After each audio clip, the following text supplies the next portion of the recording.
What's up, YouTube? Today I got a performance review for you guys.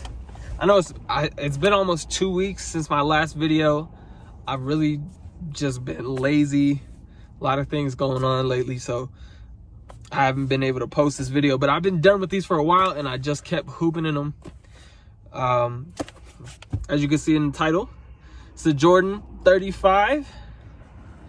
And man, these are a bad boy. Just like I thought they were going to be. So let's get it started with the traction. It's like a multi-directional herringbone, right? So it does almost cover every single direction. And just like the 34, amazing.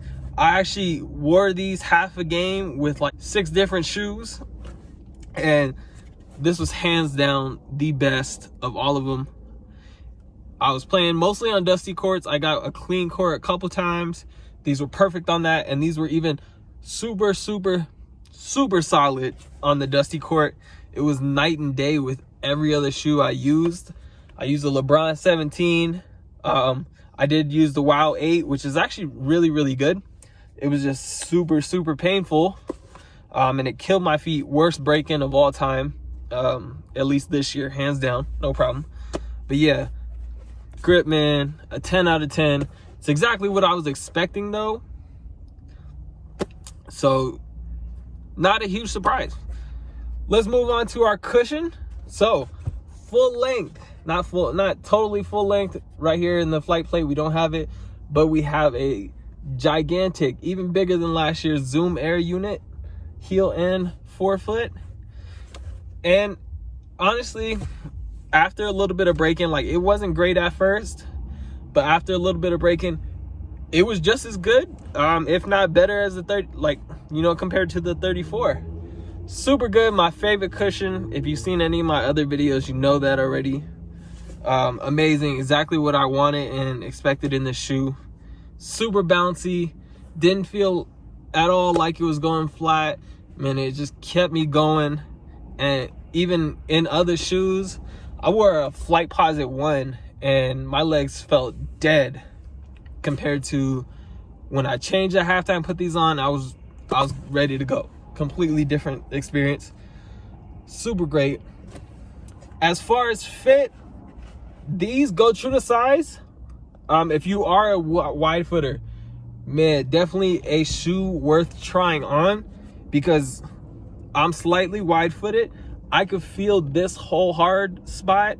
At times, I felt it gripping my foot a little too tight. And it's not something that's adjustable. So definitely something you want to think about. You may have to go half size up.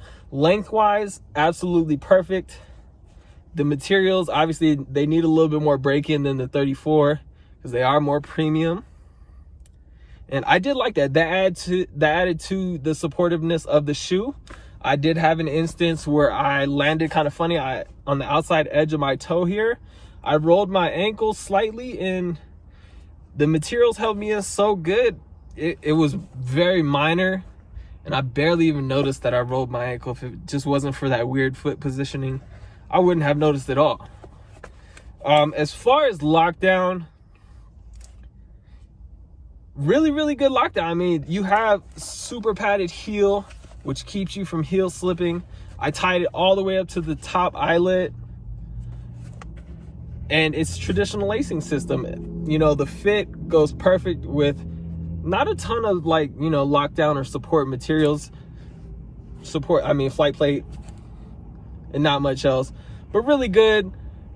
The super thin tongue, it wasn't as big a problem as I thought it was going to be.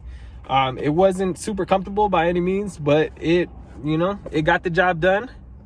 The materials, I do think it was a huge upgrade. The shoe definitely ran a lot hotter than the 34, but not a problem. You know, it wasn't an issue at any point. So just a nitpicky thing. So yeah, overall support and lockdown, really good.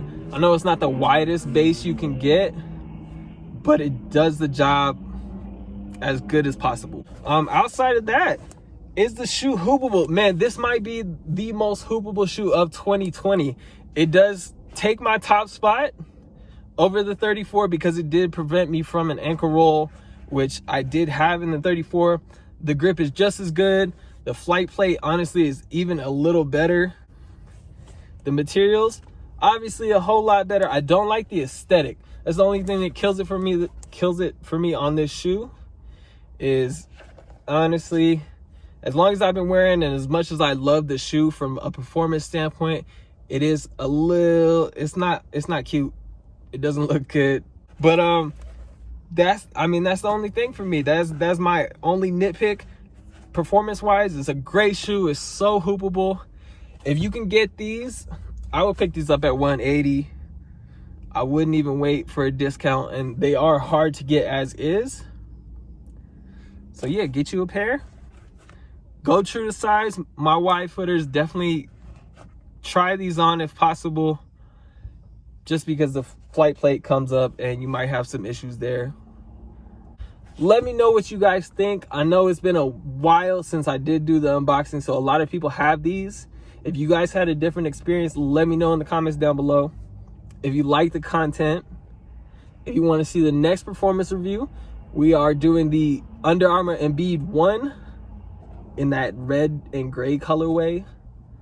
So I'm semi excited for those. I actually really want to do the Kyrie 7 first, but we got to knock shoes out as they come in.